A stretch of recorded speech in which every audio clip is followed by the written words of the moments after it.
गौरी पुत्र गणेश भगवान की जय। श्री लक्ष्मी नारायण भगवान की जय। श्री उमापति शंकर भगवान की जय।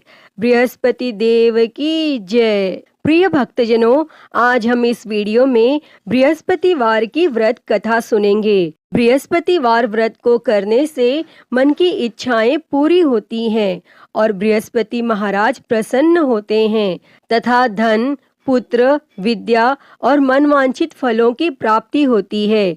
परिवार को सुख शांति मिलती है। इसीलिए यह व्रत सर्वश्रेष्ठ और अति फलदायक सभी स्त्री और पुरुषों के लिए है। इस व्रत में केले का पूजन करना चाहिए।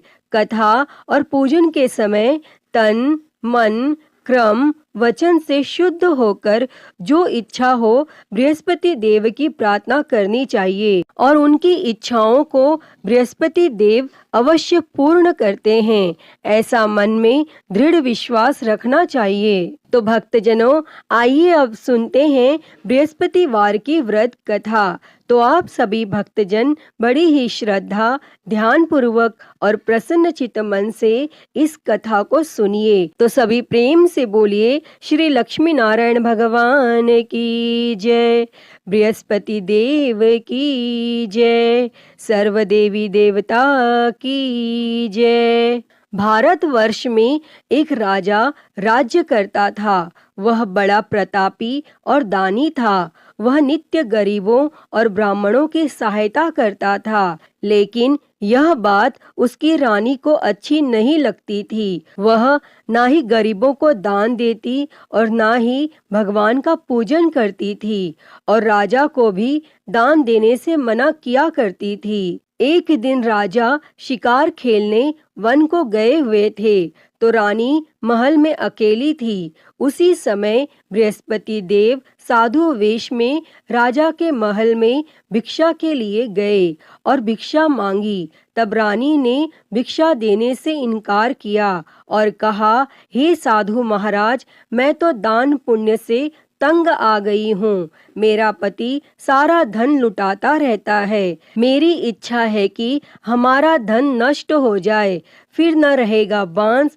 न बजेगी बांसुरी। तब साधु ने कहा, देवी, तुम तो बड़ी अजीब हो। धन, संतान तो सभी चाहते हैं, पुत्र और लक्ष्मी तो पापी के घर भी होनी चाहिए।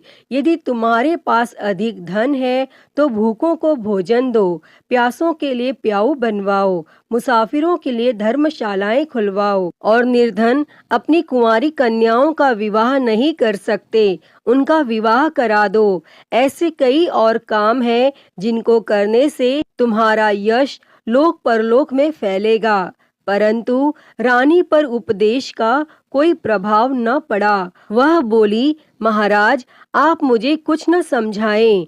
मैं ऐसा धन नहीं चाहती जो हर जगह बांटती फिरूं। तब साधु ने उत्तर दिया, यदि तुम्हारी ऐसी इच्छा है तो तथास्तु। तुम ऐसा करना कि बृहस्पतिवार को घर लीप कर पीली मिट्टी से अपना सिर धोकर स्नान करना, भट्टी चढ़ाकर कपड़े धोना। ऐसा करने से आपका सारा धन नष्ट हो जाएगा। और इतना कहकर वह साधु महाराज वहां से आलोप हो गए। तब साधु के अनुसार कही बातों को पूरा करते हुए रानी को केवल 3 बृहस्पतिवार ही बीते थे कि उसकी समस्त धन संपत्ति नष्ट हो गई और भोजन के लिए राजा का परिवार तरसने लगा। तब एक दिन राजा ने रानी से बोला कि हे रानी, तुम यहीं रहो, मैं दूसरे देश को जाता हूँ, क्योंकि यहाँ पर सभी लोग मुझे जानते हैं, इसीलिए मैं कोई छोटा कार्य नहीं कर सकता। तब ऐसा कहकर राजा परदेश चला गया और वहाँ वह जंगल से लकड़ी काटकर लाता और शहर में बेचता और इस तरह वह अपना जीवन व्यतीत करने लगा।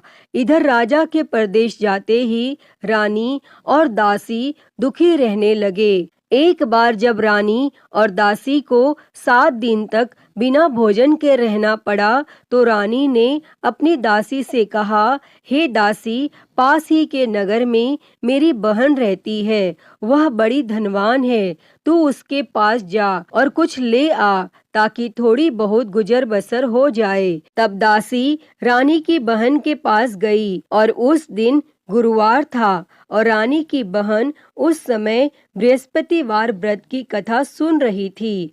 तब दासी ने रानी की बहन को अपनी रानी का संदेश दिया, लेकिन रानी की बड़ी बहन ने कोई उत्तर नहीं दिया।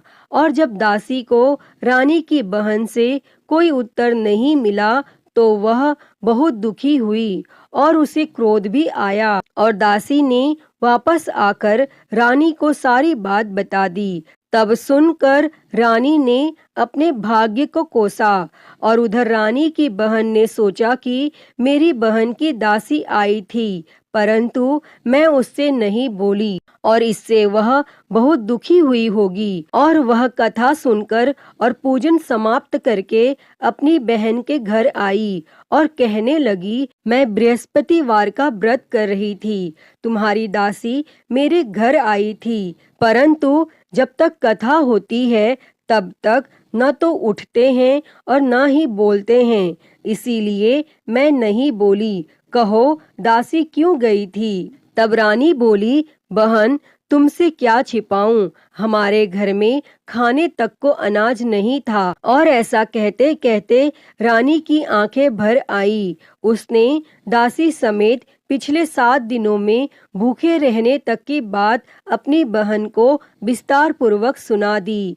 तब रानी की बहन बोली, देखो बहन, भगवान बृहस्पति देव सबकी मनोकामना को पूर्ण करते हैं। देखो शायद तुम्हारे घर में अनाज रखा हो। पहले तो रानी को विश्वास नहीं हुआ, पर बहन के आग्रह करने पर उसने अपनी दासी को अंदर भेजा तो उसे सचमुच अनाज से भरा एक घड़ा मिल गया और यह देखकर दासी को बड़ी हैरानी हुई। तब दासी रानी से कहने लगी, हे रानी, जब हमको भोजन नहीं मिलता तो हम व्रत ही तो करते हैं, इसीलिए क्यों न इनसे व्रत और कथा की विधि पूछ ली जाए ताकि हम भी व्रत कर सकें। और तब रानी ने अपनी बहन से बृहस्पतिवार व्रत के बारे में पूछा। तब उसकी बहन ने बताया, बृहस्पतिवार के व्रत में चने की दाल और मुनक्का से विष्णु भगवान का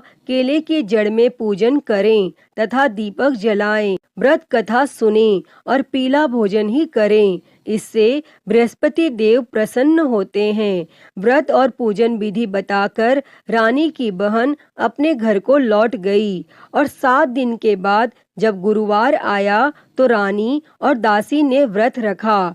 गुड़साल में जाकर चना और गुड़ लेकर आई, फिर उससे केले की जड़ तथा विष्णु भगवान का पूजन किया। और अब पीला भोजन कहाँ से आए, इस बात को लेकर दोनों बहुत दुखी थी। चूंकि उन्होंने व्रत रखा था, इसीलिए बृहस्पति देव उनसे प्रसन्न थे। इसीलिए वे एक साधारण व्यक्ति का रूप धारण कर 2 थालों में सुंदर पीला भोजन दासी को दे गए। और तब भोजन पाकर दासी प्रसन्न हुई और फिर रानी के साथ मिलकर भोजन ग्रहण किया और उसके बाद वे सभी गुरुवार को व्रत और पूजन करने लगी। बृहस्पति भगवान की कृपा से उनके पास फिर से धन संपत्ति आ गई, परंतु रानी फिर से पहले की तरह आलस्य करने लगी। तब दासी बोली, देखो रानी, तुम पहले भी इस प्रकार आलस्य करती थी, तुम्हें धन रखने में कष्ट होता था और इस कारण सब धन नष्ट हो गया। और अब जब भगवान बृहस्पति की कृपा से धन मिला है तो तुम्हें फिर से आलस्य होता है। और रानी को समझाते हुए दासी कहती है कि बड़ी मुसीबतों के बाद हमने यह धन पाया है, इसीलिए हमें दान पुण्य करना चाहिए, भूखे मनुष्यों को भोजन कराना चाहिए और धन को शुभ कार्यों में खर्च करना चाहिए, जिससे तुम्हारे कुल का यश बढ़ेगा, स्वर्ग की प्राप्ति होगी और पितर प्रसन्न होंगे। और तब दासी की बात मानकर रानी अपना धन शुभ कार्यों में खर्च करने लगी, जिससे पूरे नगर में उसका यश फैलने लगा। और बृहस्पतिवार व्रत कथा के बाद श्रद्धा के साथ आरती की जानी चाहिए। इसके बाद प्रसाद बांटकर उसे ग्रहण करना चाहिए। और यहाँ एक दिन राजा दुखी होकर जंगल में एक पेड़ के नीचे आसन जमाकर बैठ गया। वह अपनी दशा को याद करके व्याकुल होने लगा और बृहस्पतिवार का दिन था। एकाएक उसने देखा कि निर्जन वन में एक साधु प्रकट हुए और वह साधु वेश में स्वयं बृहस्पति देवता थे। लकड़हारे के सामने आकर बोले, हे लकड़हारे, इस सुनसान जंगल में तू चिंता मग्न क्यों बैठा है? तब लकड़हारे ने दोनों हाथ जोड़कर प्रणाम किया और उत्तर दिया, हे महात्मा जी, आप सब कुछ जानते हैं, मैं क्या कहूँ? यह कहकर रोने लगा और साधु को अपनी आत्मकथा सुनाई। तब महात्मा जी ने कहा, तुम्हारी स्त्री ने बृहस्पतिवार के दिन बृहस्पति भगवान का निरादर किया है, जिसके कारण रुष्ट होकर उन्होंने तुम्हारी यह दशा कर दी। अब तुम चिंता को दूर करके मेरे कहने पर चलो तो तुम्हारे सब कष्ट दूर हो जाएंगे और भगवान पहले से भी अधिक संपत्ति देंगे। तुम बृहस्पति के दिन कथा किया करो। 2 पैसे के चने मुनक्का लाकर उसका प्रसाद बनाओ और शुद्ध जल से लोटे में शक्कर मिलाकर अमृत तैयार करो। कथा के पश्चात अपने सारे परिवार और सुनने वाले प्रेमियों में अमृत व प्रसाद बांटकर आप भी ग्रहण करो। ऐसा करने से भगवान तुम्हारी सब मनोकामनाएं पूरी करेंगे। तब साधु के ऐसे वचन सुनकर लकड़हारा बोला, हे प्रभु, मुझे लकड़ी बेचकर इतना पैसा नहीं मिलता जिससे भोजन के उपरांत कुछ बचा सकूं। मैंने रात्रि में अपनी स्त्री को व्याकुल देखा है। मेरे पास कुछ भी नहीं जिससे मैं उसकी खबर मंगा सकूं। तब साधु ने कहा, हे लकड़हारे, तुम किसी बात की चिंता मत करो। बृहस्पति के दिन तुम रोजाना की तरह लकड़ियां लेकर शहर को जाओ। तुमको रोज से दुगना धन प्राप्त होगा, जिससे तुम भली भांति भोजन कर लोगे तथा बृहस्पति देव की पूजा का सामान भी आ जाएगा। और इतना कहकर साधु अंतर ध्यान हो गए और धीरे धीरे समय व्यतीत होने पर फिर वही बृहस्पतिवार का दिन आया और लकड़हारा जंगल से लकड़ी काटकर किसी शहर में बेचने गया। उसे उस दिन और दिन से अधिक पैसा मिला।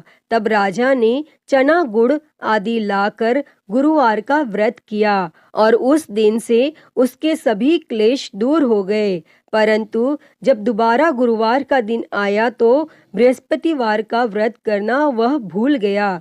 इस कारण बृहस्पति भगवान नाराज हो गए और उस दिन उस नगर के राजा ने विशाल यज्ञ का आयोजन किया तथा शहर में यह घोषणा करा दी कि कोई भी मनुष्य अपने घर में भोजन न बनावे और न आग जलावे। समस्त जनता मेरे यहाँ भोजन करने आवे और इस आज्ञा को जो न मानेगा उसे फांसी की सजा दी जाएगी। और इस तरह की घोषणा संपूर्ण नगर में करवा दी गई। तब राजा की आज्ञा अनुसार शहर के सभी लोग भोजन करने गए, लेकिन लकड़हारा कुछ देर से पहुंचा, इसीलिए राजा उसको अपने साथ घर लिवा ले गए और ले जाकर भोजन करा रहे थे तो रानी की दृष्टि उस खूंटी पर पड़ी जिस पर उसका हार लटका हुआ था। वह वहां पर दिखाई नहीं दिया। तब रानी ने निश्चय किया कि मेरा हार इस मनुष्य ने चुरा लिया है और उसी समय सिपाहियों को बुलाकर उसको कारागार में डलवा दिया। और जब लकड़हारा कारागार में पड़ गया और वह बहुत दुखी होकर विचार करने लगा कि न जाने कौन से पूर्व जन्म के कर्म से मुझे यह दुख प्राप्त हुआ है, और वह उसी साधु को याद करने लगा जो कि जंगल में मिले थे। तब उसी समय तत्काल बृहस्पति देव साधु के रूप में प्रकट हुए और उसकी दशा को देखकर कहने लगे, अरे मूर्ख, तूने बृहस्पति देव की कथा नहीं करी, इस कारण तुझे दुख प्राप्त हुआ है। अब चिंता मत कर, बृहस्पतिवार के दिन कारागार के दरवाजे पर 4 पैसे पड़े मिलेंगे। उनसे तू बृहस्पति देव की पूजा करना और तेरे सभी कष्ट दूर हो जाएंगे। तब बृहस्पतिवार के दिन उसे 4 पैसे मिले। लकड़हारे ने कथा कही और उसी रात्रि को बृहस्पति देव ने उस नगर के राजा को स्वप्न में कहा, हे राजा, तुमने जिस आदमी को कारागार में बंद कर दिया है वह निर्दोष है, वह राजा है, उसे छोड़ देना। और रानी का हार उसी खूंटी पर लटका है। अगर तू ऐसा नहीं करेगा तो मैं तेरे राज्य को नष्ट कर दूंगा। और इस तरह रात्रि के स्वप्न को देखकर राजा प्रातः काल उठा और खूंटी पर हार देखकर लकड़हारे को बुलाकर क्षमा मांगी तथा लकड़हारे को योग्य सुंदर वस्त्र आभूषण देकर विदा कर दिया। और बृहस्पति देव की आज्ञा के अनुसार लकड़हारा अपने नगर को चल दिया। और जब राजा अपने नगर के निकट पहुंचा तो उसे बड़ा आश्चर्य हुआ। नगर में पहले से अधिक बाग, तालाब, कुएं तथा बहुत सी धर्मशाला, मंदिर आदि बन गई हैं। तब राजा ने पूछा, यह किसका बाग और धर्मशाला है? तब नगर के सब लोग कहने लगे, यह सब रानी और बांदी के हैं। तो राजा को आश्चर्य हुआ और गुस्सा भी आया। और जब रानी ने यह खबर सुनी कि राजा आ रहे हैं तो रानी ने बांदी से कहा कि हे दासी, देख राजा हमको कितनी बुरी हालत में छोड़ गए थे और हमारी ऐसी हालत देखकर वह लौट न जाए, इसीलिए तू दरवाजे पर खड़ी हो जा। तब आज्ञा अनुसार दासी दरवाजे पर खड़ी हो गई और राजा आए तो उन्हें अपने साथ लिवा लाई। तब राजा ने क्रोध करके अपनी रानी से पूछा कि यह धन तुम्हें कैसे प्राप्त हुआ है? तब रानी ने कहा, हमें यह सब धन बृहस्पति देव के इस व्रत के प्रभाव से प्राप्त हुआ है। और फिर राजा ने निश्चय किया कि 7 रोज बाद तो सभी बृहस्पति देव का पूजन करते हैं, परंतु मैं प्रतिदिन दिन में 3 बार कहानी तथा रोज व्रत किया करूँगा। और अब हर समय राजा के दुपट्टे में चने की दाल बंधी रहती तथा दिन में 3 बार कहानी कहता। और एक रोज राजा ने विचार किया कि चलो अपनी बहन के यहाँ हो आवे। इस तरह निश्चय कर राजा घोड़े पर सवार हो अपनी बहन के यहाँ को चलने गया। मार्ग में उसने देखा कि कुछ आदमी एक मुर्दे को लिए जा रहे हैं। उन्हें रोककर राजा ने कहा, अरे भाइयों, मेरी बृहस्पति देव की कथा सुन लो। और वे बोले, लो, हमारा तो आदमी मर गया है, इसको अपनी कथा की पड़ी है। परंतु कुछ आदमी बोले, अच्छा कहो, हम तुम्हारी कथा भी सुनेंगे। तब राजा ने दाल निकाली और जब कथा आधी हुई थी कि मुर्दा हिलने लग गया। और जब कथा समाप्त हो गई तो राम राम करके मनुष्य उठकर खड़ा हो गया। और आगे मार्ग में उसे एक किसान खेत में हल चलाता मिला। तब राजा ने उसे देखकर उससे बोले, अरे भैया, तुम मेरी बृहस्पतिवार की कथा सुन लो। तब किसान बोला, जब तक मैं तेरी कथा सुनूंगा तब तक 4 हरिया जोत लूंगा। जा अपनी कथा किसी और को सुना। इस तरह राजा आगे चलने लगा और राजा के हटते ही बैल पछाड़ खाकर गिर गया तथा किसान के पेट में बड़ी जोर का दर्द होने लगा। और उस समय उसकी माँ रोटी लेकर आई। उसने जब यह देखा तो अपने पुत्र से सब हाल पूछा। तब बेटे ने सभी हाल कह दिया। तो बुढ़िया दौड़ी दौड़ी उस घुड़सवार के पास गई और उससे बोली कि मैं तेरी कथा सुनूंगी, तू अपनी कथा मेरे खेत पर चलकर ही कहना। तब राजा ने बुढ़िया के खेत पर जाकर कथा कही और जिसके सुनते ही वह बैल उठ खड़ा हुआ तथा किसान के पेट का दर्द भी बंद हो गया। और राजा अपनी बहन के घर पहुंचा और बहन ने भाई की खूब मेहमानी की। दूसरे रोज प्रातः काल राजा जगा तो वह देखने लगा कि सब लोग भोजन कर रहे हैं। तब राजा ने अपनी बहन से कहा, ऐसा कोई मनुष्य है जिसने भोजन नहीं किया हो, मेरी बृहस्पतिवार की कथा सुन ले। तब बहन बोली, हे भैया, यह देश ऐसा ही है कि पहले यहाँ लोग भोजन करते हैं, बाद में अन्य काम करते हैं। अगर कोई पड़ोस में हो तो देख आऊं। और वह ऐसा कहकर देखने चली गई, परंतु उसे कोई ऐसा व्यक्ति नहीं मिला जिसने भोजन न किया हो। अतः वह एक कुम्हार के घर गई जिसका लड़का बीमार था। उसे मालूम हुआ कि उनके यहाँ 3 रोज से किसी ने भोजन नहीं किया है। तब रानी ने अपने भाई की कथा सुनने के लिए कुम्हार से कहा और वह तैयार हो गया। तब राजा ने जाकर बृहस्पतिवार की कथा कही, जिसको सुनकर उसका लड़का ठीक हो गया और अब तो राजा की प्रशंसा होने लगी। फिर एक रोज राजा ने अपनी बहन से कहा कि हे बहन, हम अपने घर को जाएंगे, तुम भी तैयार हो जाओ। राजा की बहन ने अपनी सास से कहा। सास ने कहा, हाँ चली जा, परंतु अपने लड़कों को मत ले जाना, क्योंकि तेरे भाई की कोई औलाद नहीं है। और बहन ने अपने भैया से कहा, हे भैया, मैं तो चलूंगी, पर कोई बालक नहीं जाएगा। तब राजा बोला, जब कोई बालक नहीं चलेगा तब तुम भी क्या करोगी? और बड़े दुखी मन से राजा अपने नगर को लौट आया। और राजा ने अपनी रानी से कहा, हम निर्वंशी है, हमारा मुंह देखने का धर्म नहीं है। और फिर कुछ भोजन आदि भी नहीं किया। तब रानी बोली, हे प्रभु, बृहस्पति देव ने हमें सब कुछ दिया है, वह हमें औलाद अवश्य देंगे।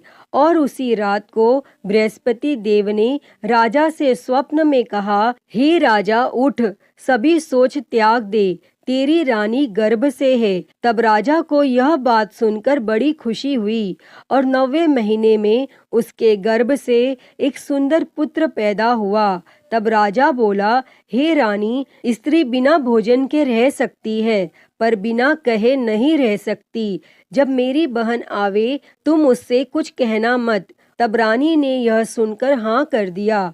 और जब राजा की बहन ने यह शुभ समाचार सुना तो वह बहुत खुश हुई और बधाई लेकर अपने भाई के यहाँ आई। तभी रानी ने कहा, घोड़ा चढ़कर तो नहीं आई, गधा चढ़ी आई। तब राजा की बहन बोली, भाभी, मैं इस प्रकार न कहती तो तुम्हें औलाद कैसे मिलती। प्रिय भक्तजनों, बृहस्पति देव ऐसे ही हैं, जैसी जिसके मन में कामनाएं हैं सभी को पूर्ण करते हैं। जो सद्भावना पूर्वक बृहस्पतिवार का व्रत करता है एवं कथा पढ़ता है अथवा सुनता है, दूसरों को सुनाता है, बृहस्पति देव उसकी सभी मनोकामना पूर्ण करते हैं। जैसी सच्ची भावना से रानी और राजा ने उनकी कथा का गुणगान किया तो उनकी सभी इच्छाएं बृहस्पति देव जी ने पूर्ण की थीं। अतः हे बृहस्पति देव जी, जैसी कृपा आपने राजा और रानी पर की, वैसी ही कृपा इस कथा को कहते, सुनते और हुंकारा भरते सभी पर करना। तो सभी प्रेम से बोलिए, बृहस्पति देव की जय, श्री लक्ष्मी नारायण भगवान की जय। प्रिय भक्तजनों, तो मैं उम्मीद करती हूँ कि आपको आज की ये कथा पसंद आई होगी। और अगर वीडियो अच्छी लगी हो तो इसे लाइक करें, ज़्यादा से ज़्यादा शेयर करें और कमेंट बॉक्स में बृहस्पति देव जी की जय लिखना ना भूलें। और महाकाल भक्ति ज्ञान चैनल को सब्सक्राइब कर नोटिफिकेशन बेल को ज़रूर ऑन कर लें। हर हर महादेव। धन्यवाद।